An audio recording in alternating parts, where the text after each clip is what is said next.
I'm wearing my very specific old lady t-shirt because I needed some assistance with this video. Stay tuned.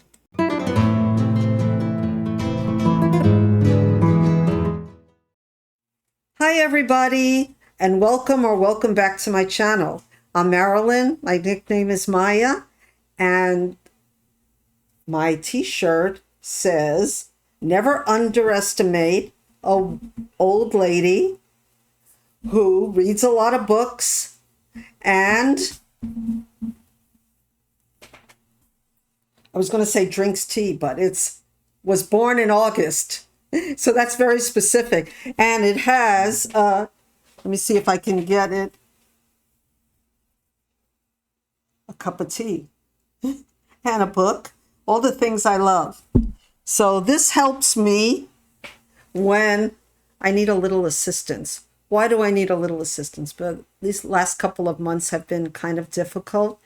We lost a booktuber who I really loved. And I'm not ashamed to say that I loved her, even though we were just booktube buddies, but you get attached to people, and she was just a wonderful person, and that's Janelle. And I'm going to get into what I'm reading because of the Janelle-a-thon. But first I want to talk about, okay, so what's this video about? First I want to say that in August, not only will I be 73 years old, but it will be the third year that I'm doing booktube. I think that's pretty much an accomplishment for a woman my age. So I'm excited to keep on doing videos, but I'm going to make some changes. And also, I'm going on a trip in August, hopefully. I'm going to see my grandchild and my son and my daughter. My youngest son and my oldest daughter live in Minnesota. So I am planning to visit Louise Erdrich's bookstore. And what is it? Birch Benders? Or is that something else? But I want to visit that bookstore because it's in Minneapolis, and my daughter and son live in St. Paul, or suburbs of St. Paul. So, and then we hope to go to Europe. Which is very nerve-wracking because my health hasn't been the best, and mobility-wise, I'm talking about nothing serious, but there's a lot of cobblestones in Europe. My son works for an airline, so he's able to get me a free ticket, and if I'm not going to use it now, when am I going to use it? If not now, when? When I'm 90? I don't think so. Well, who knows? You never know. So these few months have been a little difficult for me. And I've only been reading one book, and that's The Tin Flute by Gabrielle Roy, that's translated from the French. And this was written right after, I think it was published in it says 89, and that's not right. But it was reprinted in 1945. And this takes place during, so far, the time right after the Depression. So The Tin Flute is her first novel and is a classic of Canadian fiction. And I'm pretty ignorant about Canadian history and geography. So as I said, I'm reading this with Lindy from Lindy's Magpie Reads, and I'll have her information down in the description box. She's a wonderful booktuber, and she has such wonderful vlogs. So check her out. And so this says that it's imbued with Roy's unique brand of compassion and compelling understanding. The moving story focuses on a family in the Saint-Henri slums of Montreal. It struggles to overcome poverty and ignorance, and its search for love. And this is not a usual book that I would read. It's sort of romantic, but it's about families, but the writing is gorgeous. It's so complicated in a good way. So the characters are really diverse. And I predict this is going to be a 5-star book read for me. And Lindy is wonderful to buddy read with because she's explaining to me not only about French, because there's a lot of French in this book, not really a lot of French words, but just she has so much knowledge about so many things that it's making it a delightful read. But I wasn't able to read anything else that except this book because I was in a reading slump. But now I finally picked up a book for the Janelle-a-thon, and that will be down below my video for the Janelle-a-thon. And this is The Unexpected Inheritance of Inspected Chopra. She loved this book. It's written by Vaseem Khan. It's a recent book, and I think it takes place in Old Bombay, and which is now Delhi. And I'll just read you the first part because on the day he retires, Inspector Ashwin Chopra inherits two unexpected mysteries. The first is the case of a drowned boy whose suspicious death no one seems to want to solve. And the second is a baby elephant. And the baby elephant is going to be part of this whole series. And this is the first in the series. And I'm going to start it in honor of Janelle. And I've already read a few pages and I love it. The first, Janelle used to read the first paragraph sometimes of the books that she read. So in honor of her, and because it was such a good beginning, it has that sentence that I read, and he had inherited an elephant. On the day that he was due to retire, Inspector Ashwin discovered that he had inherited an elephant. "What do you mean he's sending me an elephant?" he said, turning in astonishment from the mirror in which he had been adjusting the collar of his uniform to face his wife, Archana, who was hovering anxiously in the doorway, and who was known to friends and family alike as Poppy. Isn't that a wonderful beginning? It makes me want to read it. So I've started this in addition to the Tin Flute. Okay, so what is this video about? According to the description, it's a haul. And it's a haul of books that Booktube made me want to read. And they're out of my comfort zone, most of them. So let's start with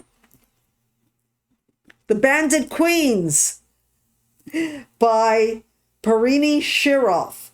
And this book is all over Booktube. And what is it about? It's about a woman who loses her husband. And she actually loses him. And people think in the village that she's killed him. So that's already a good beginning of a book. 5 years ago, Gita lost her no good husband, as in she actually lost him. He walked out on her and has no idea where he is. She has no idea. But in a remote village in India, rumor has it that Gita killed him. And it's a rumor that just won't die. So being a self-made widow comes with some perks. So women are coming to her wanting to have her kill their husbands. And at first, this freedom looks good on Gita.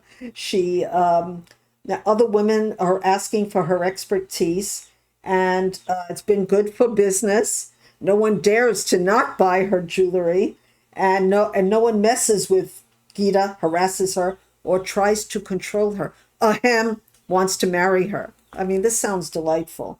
And filled with clever criminals, second chances, and wry and witty women, Parini Shroff's The Bandit Queens is a razor-sharp debut of humor and heart that readers won't soon forget. And if there's a theme to my haul, I think it's going to be women's empowerment. And the next book shows that, and it's called The Kingdom of Women. And this has been on Booktube a lot. Isn't it a gorgeous cover? It's a woman sort of like praying next to a beautiful ocean that looks remarkably like a bay near my house called Pokai Bay. But it's written by Choo, Waihong, and it's a fascinating portrait of one of the world's last matriarchal societies. I can just say that and I want to read it. A land without fathers or husbands, without marriage or divorce, and it's written by an international corporate lawyer who ditched her hectic life to embrace the Shangri-La inside deepest China. And in the mist-shrouded valley on China's invisible border with Tibet is a place known as the Kingdom of Women. Now, I knew this as Tibet. So I knew this story about this kingdom of women before. So that's what made me say, yeah, I'm going to read this book. And the small tribe is called the Masuo, lives in a cluster of villages that have changed little in centuries. The last matrilineal and matriarchal societies on earth, where power lies in the hands of women. All decisions and rights related to money, property, land, and the children born to them rest with the Masuo women, who live completely independently of husbands and fathers, with the grandmother as the head of each family. A unique practice is also enshrined in Masuo tradition, that of walking marriage, where women choose their own lovers from men within the tribe, but are beholden to none. And though I've heard of this tribe, there could have been another tribe in Tibet like this, but it could have been this tribe. And what's so sad is that it's on the way to extinction because of modern society and modern society and tourism. Yeah, that can mess up a lot of things. So yeah, I'm definitely going to read this book on my haul. The next book is also a woman's empowerment book. It's also a gay book, and it is called Marriage of a Thousand Lies, novel by S.J. Sindu. And the premise of this book is that Lucky and her husband, Krishna, are gay. They present an illusion of marital bliss to their conservative Sri Lankan American families, while each dates on the side. It's not ideal, but for Lucky it seems to be working. She goes out dancing, she drinks a bit, she makes ends meet by doing digital art on commission. But when Lucky's grandmother has a nasty fall, she returns to her childhood home and unexpectedly reconnects with her former best friend and first love, Anisha, who's preparing for her own arranged marriage with a man she's never met. So they have a connection, and then the story goes on from there. So, like I said, I don't usually read contemporary romances, whether gay or not, but this sounds very interesting, and it sounds like women and man's empowerment. So, yeah, I'm looking forward to this. And the last book I want to talk about is all over BookTube. It's called An Immense World, Pulitzer Prize winning author of I Contain Multitudes. So if you've read either one of these books, please let me know down in the comments. I would appreciate that. And one says, what will we do without Ed Yong? So the earth teems with sights and textures, sounds and vibrations, smells and tastes, electric and magnetic fields, but every kind of animal, including humans, is enclosed with its own unique sensory bubble, perceiving but a tiny sliver of our immense world.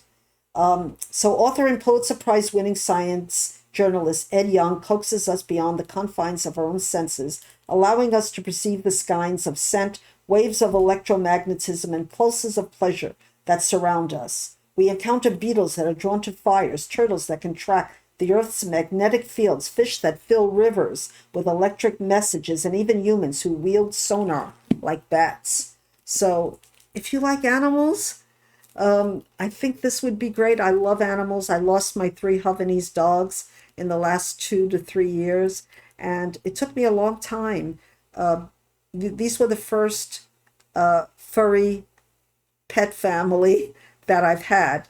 My daughter loves animals too. My daughter lives with me, and she's saved a family of cats by taking them to be trapped, but humanely trapped, and then they spay and neuter them, and they return them to you. So we got the mother, and she was looking so worn out of having so many litters, and we finally got her fixed. And she only has boys, so we fixed almost all the boys. So yeah, I mean, animals are such wonderful I was going to say people, but they're companions. They're wonderful companions. And the ones that aren't companions, they're fascinating to learn about. So I'm looking so much forward to this book.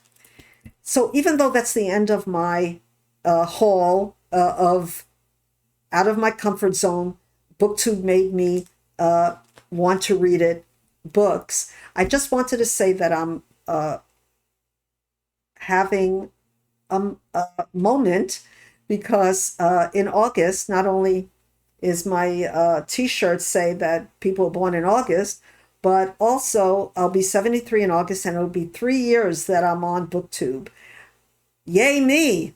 I didn't think that I would last that long. And even though I haven't been that regular on BookTube because of a lot of health problems, nothing serious, but still hard for me to really, and then the sluggish, reading slump that I was in, and of course losing Janelle, who was so unexpectedly, that we lost her so unexpectedly, and that I loved her. I really loved her, and I'm not ashamed to say that I loved somebody I never met, because to watch Janelle's videos, you felt her. You really felt her. And I have a video with Janelle-a-thon that I'll put in the description if you haven't read that. I mean, watch that. So let me end this video by saying, yeah, my numbers have tanked. I love the subscribers that I have and the wonderful comments that I get every video, even if they're not many. But if you haven't already subscribed, please consider doing so and pressing that notification bell so when I do make a video, you know about it. And I'll end this video by saying that I hope to have a little celebration before I leave on my trip, and some news about my future plans on BookTube. So I will end this by saying I love you all. I wish you health, wealth, happiness, everything that this wonderful world, this immense world can give us. And until then, I'm wishing you all, as always, aloha.